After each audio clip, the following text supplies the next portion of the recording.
Olha lá, vou falar para você como ninguém falou até agora e você vai entender tudo, porque é fundamento. Você está ouvindo a mídia dizer o que vai acontecer, se vai dar certo ou se vai dar errado. Quem tem que pensar isso é você. Eu vou lhe dar os fundamentos. O que aconteceu foi, esse é o mundo, esses são os países com armas nucleares no mundo. Índia, Paquistão, China, Rússia, França, Estados Unidos e Inglaterra. É do norte. Ponto! Acabou! Agora a doutrina Trump 2025. O que o Trump diz? Qual é a doutrina dele? Os países do leste europeu, os que ingressaram na OTAN pós-Guerra Fria, os demais países considerados aliados mundiais desde o fim da Segunda Guerra Mundial, como Japão, Canadá, Taiwan, Austrália e outros ao redor do mundo, se valeram do escudo atômico de proteção estadunidense do ponto de vista armamentista, mas se aproveitaram das concessões estadunidenses em nome do neoliberalismo das relações internacionais, não é do neoliberalismo econômico, do neoliberalismo das relações internacionais, para saquear, ele disse, roubaram, para saquear a economia dos Estados Unidos de forma grave, protegidos pela omissão de governos democratas. Isso foi o que o Trump falou. Claro, eu botei do meu jeito, mas isso foi o que o Trump falou. E a doutrina Trump de 2025, baseada nisso, é medidas, tarifas recíprocas em nome da garantia do escudo atômico. Ele vai se valer do potencial bélico dos Estados Unidos para garantir que os outros façam isso. Ou faz e continua tendo a proteção, como Taiwan, por exemplo, precisa, ou não faz e perde a proteção. É o que ele falou para o Zelensky. Você vai ter que lutar. E se você tiver que lutar, não vai ser bom para você, não. Se vai dar certo ou se vai dar errado, você vai pensar a partir do que eu vou te mostrar, dos fundamentos do porquê nós chegamos a isso. Vamos lá, os fundamentos. Europa, ano 500, 600 e 700 depois de Cristo. Império Carolíngio, Império Católico, aqui esses reinos aqui, todo mundo católico aqui. Então você tinha os francos, aqui Córdoba, os mouros, aqui anos 700, né? Península Ibérica dominada pelos árabes. Os francos e aqui algumas tribos, lituanos, livonianos, de tal maneira que no ano 900 você já tinha a França Ocidental e a Alemanha. Tudo era franco, você lembra? Olha aqui, eles eram os francos. Mas aí tinha uma tribo dessas aqui que chamava alemães. E aí esses alemães acabaram dividindo em França Ocidental e aí os franceses chamaram de Alemanha. Por isso chama Alemanha em latim. De tal maneira que a partir do ano 1000 você fez o Sacro Império Romano Germânico. Um império poderosíssimo que ainda tinha a Casa dos Habsburgos dominando outros locais, como a Espanha. O Sacro Império Romano Germânico, a Casa dos Habsburgos fazia parte, mas a Casa dos Habsburgos, que era lá da Áustria, mais ou menos, também tinha a Espanha, também tinha outros locais. Eram todos católicos aqui no Sacro Império Romano Germânico. Todos católicos. Até que esse cara aqui, Martinho Lutero, um intelectual brilhante, um professor universitário, doutor em Bíblia, um sacerdote reconhecidíssimo, começou a ficar contra essa coisa do Papa vender indulgência. Os papas vendiam indulgência, perdoavam coisas que os reis estavam fazendo, e ele começou a se revoltar contra isso. E aqui nesta igreja em Wittenberg, que eu pude visitar e mostrando aqui a foto para vocês, aqui nessa igreja em Wittenberg, no que era Brandenburgo, ali pertinho de Berlim, entre Potsdam e Leipzig, ele pregou nessa porta aqui 95 teses, entre as quais tirava do Papa a autoridade para ficar dando indulgência.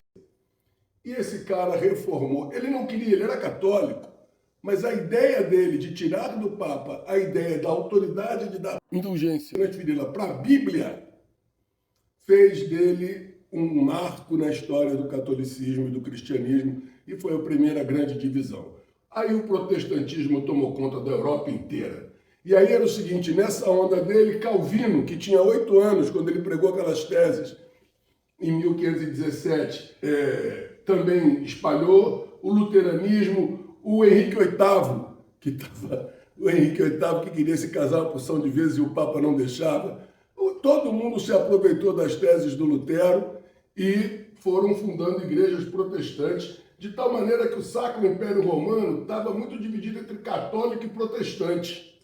Né? E tinha anglicano aqui na Inglaterra, em 1534, isso aqui. De tal sorte que em 1617, aonde é a Tchecoslováquia hoje, em Praga, num castelo de Praga, eles já estavam com concessões para fazer o protestantismo, muito perseguidos, mas lá em Praga eles estavam concedidos a exercer o protestantismo. Até que, lá em Praga, o arquiduque não queria mais que o protestantismo fosse feito, fosse exercido, e aí se reúnem num castelo em Praga para discutir isso, e 2 católicos são jogados pela janela, e essa figura é a figura alegórica, e isso dá início a uma das guerras mais sangrentas da história, talvez a segunda guerra mais sangrenta do mundo, que é a Guerra dos 30 Anos, que é a guerra entre católicos e protestantes. Claro, também tinha uma questão de terra, dos Habsburgos, mas ela começa como uma guerra entre católicos e protestantes, se estende por toda essa Europa do Sacro Império Romano Germânico,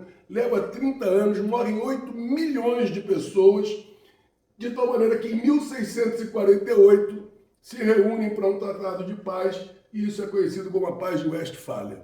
A Paz de Westfália construiu os estados modernos. Diz, olha, cada reino é soberano, porque até então não era. Eles brigavam entre si, e cada um dizia o que queria, quem fosse mais forte mandava.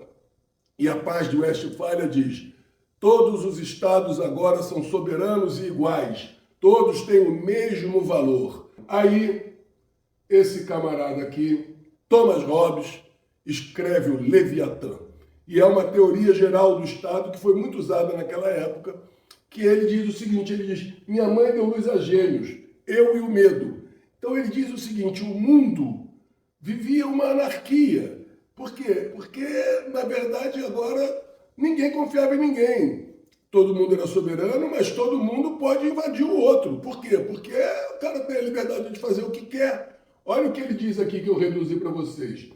O homem, e aí ele está falando do próprio homem, o homem antes de se contratualizar para viver no Estado. O homem tem um espírito selvagem para com os outros homens. E a honra era uma questão que não possuía a menor relevância em função de outros bens tangíveis, como a liberdade, que consistia em ter direito a tudo. E se um homem pode tudo, nada há de lhe impedir de fazer a sua vontade, porque seu desejo é a sua lei e não há um limite entre ele e o outro. Esse homem selvagem na natureza gerava um espírito de medo sobre eles mesmos. Ou seja, ao invés de uma segurança e do direito à vida, não havia sequer a certeza da vida. A certeza de que ela seria preservada, pois não tinha valor algum.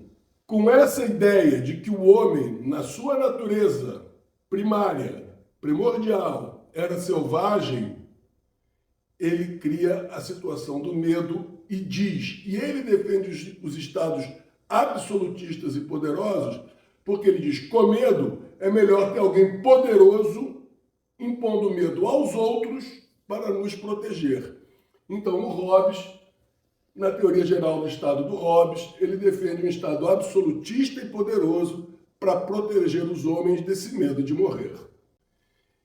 E aí nós temos aqui, e aí nós fomos de 1648, depois o Thomas Hobbes faz o Leviatã, e aí nós temos aqui em 1920 essa Europa, eu não botei da Primeira Guerra Mundial, porque é muito semelhante ao que a gente vai ver agora na Segunda. Nós temos essa Europa, em 1942 a Alemanha tinha tomado isso tudo aqui, o exército soviético vem Em 1945, com o final da guerra, o que acontece é que o mundo está dividido nessa Guerra Fria. E aí, aquele estado que o Hobbes chamou de anarquia, ou seja, todo mundo se governa, o que acontecia? Alguém tinha que ser soberano. Porque se todo mundo se governa, todo mundo pode invadir todo mundo. Então era bom ter, como o Hobbes defendia, um Estado forte que protegesse os outros. E isso aconteceu com a Guerra Fria. Os Estados Unidos protegeram seus aliados capitalistas, que estão aqui em roxo, e a União Soviética protegeu os seus aliados comunistas, que estão aqui em verde. Então, o capitalismo, Europa e Estados Unidos, protegeu esses de roxo, e o socialismo, esse vermelho, protegeu esses de verde. Aqui é onde a OTAN quis se expandir. Se expandiu até que o Putin brigou aqui, ó, na Ucrânia. É aqui que o Putin briga. Bom, quando acabou a Guerra Fria, o que nós tivemos? Nós tivemos o norte global e o sul global. Teoricamente, não precisava de mais ninguém forte protegendo ninguém. Por quê? Porque todo mundo agora era igual. Mas era igual e tinha aprendido a se relacionar nas teorias das relações internacionais e da diplomacia monetária, na teoria do neoliberalismo, que é uma interdependência, não é mais anarquia, é uma interdependência complexa, cuja governança global se dá através de organismos multilaterais, como a ONU, por exemplo. Então foi nisso que o mundo, depois daquela bipolaridade, o mundo apostou nisso. Só que de 1992, quando termina a bipolaridade, até agora, recentemente, mas em 2009, cria-se os BRICS. E isso começa a dar uma polaridade grande para esse grupo, porque esse grupo tinha 3 países ricos: Rússia, China e Índia. E a Europa já não estava muito bem das pernas e os Estados Unidos estavam sozinho. E, de certo modo, Rússia, Índia e China estavam juntos, inclusive a nós aqui na África do Sul. E aí, nesse ano, o presidente Donald Trump resolveu a doutrina Trump. E o que é a doutrina Trump? Uma outra forma de relação internacional é o realismo, o neorrealismo, que não acha que o mundo tem uma interdependência complexa. Acha que o mundo é aquela anarquia. E naquela anarquia, ele precisa se defender. E se ele precisa se defender, ele tem que mostrar força. E o que os Estados Unidos está fazendo, então, com a doutrina Trump? Os Estados Unidos, com a doutrina Trump, está trazendo à baila o neorrealismo. Está abandonando o neoliberalismo das relações internacionais e trazendo à tona o neorrealismo. Ele está dizendo o seguinte: eu tenho arma nuclear, vocês me saquearam, roubaram a minha economia enquanto eu fiquei protegendo vocês, e agora, se vocês querem proteção, porque o mundo é anárquico e aqui pode ter briga, eu vou impor tarifas recíprocas e vocês aceitem ou não. Quem não aceitar é meu inimigo e perde a minha proteção. Ele aposta, portanto, no fim dessa interdependência complexa, ele aposta no fim da multipolaridade, ele aposta na unipolaridade americana, que ele sabe que não vai acontecer, mas ele aposta no máximo na bipolaridade entre Rússia e China. Para onde? Entre China e Estados Unidos. Para onde vai a Rússia, a gente não sabe. Porque o Roosevelt, em 1945, quando ele sai do poder, ele morre, e o Truman assume. Se fosse o Roosevelt, não teria havido doutrina Truman. O Roosevelt tinha se aproximado da Rússia. Mas o Truman foi radicalmente contra e faz a doutrina Truman. Então, já houve tentativa de aproximação dos Estados Unidos com a Rússia em outras épocas. O Trump está tentando de novo, como o Roosevelt fez, e o Truman não deixou. Mas, se os Estados Unidos vai conseguir essa aproximação da Rússia, se a China não vai disputar a Rússia para ela, nós vamos ver. A Rússia é o pêndulo. A bipolaridade é China e Estados Unidos. É nisso que o Trump está apostando. E o Trump está tentando aproximar da Rússia.